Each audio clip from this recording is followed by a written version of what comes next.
kita memiliki tanggung jawab. Padahal tiap-tiap hari aku ada di tengah-tengah kamu di dalam bait Allah, dan kamu tidak menangkap aku. Tetapi inilah saat kamu, dan inilah kuasa kegelapan itu.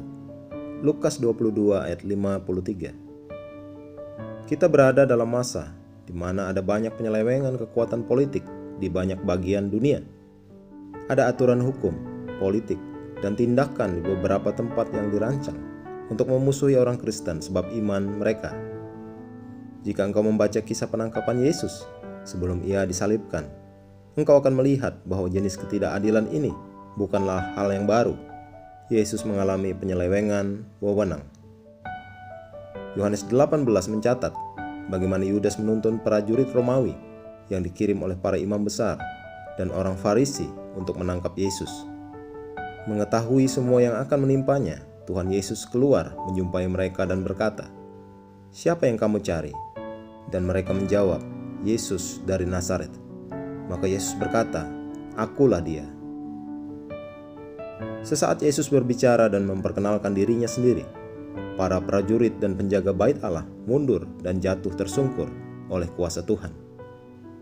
Lukas 22 ayat 52 sampai 53, Alkitab versi New King James mengatakan, "Maka Yesus berkata kepada imam-imam kepala dan kepala-kepala pengawal bait Allah serta tua-tua yang datang untuk menangkap dia. Katanya, 'Sangkamu aku ini penyamun, maka kamu datang lengkap dengan pedang dan pentung. Padahal tiap-tiap hari aku ada di tengah-tengah kamu di dalam bait Allah, dan kamu tidak menangkap aku. Tetapi inilah saat kamu, dan inilah kuasa kegelapan itu.'" Perhatikan kalimat, "Inilah saat kamu dan inilah kuasa kegelapan itu." Yesus mengerti bahwa kuasa kegelapan yang bekerja dan orang-orang yang datang untuk menangkapnya tidak dimotivasi oleh mereka sendiri, tetapi oleh setan. Yesus menghadapi 6 cobaan dalam beberapa jam, dan tidak satu pun dari mereka bisa menghukumnya. Imam besar harus punya sesuatu alasan untuk menyalahkan dia, dan ia berkata, "Ia menghujat Allah. Untuk apa kita perlu saksi lagi? Sekarang telah kamu dengar hujatnya." Matius 26 ayat 65. Beberapa jam kemudian, Yesus disalibkan. Syukur bagi Tuhan, dia menyerahkan dirinya, kebebasannya sendiri.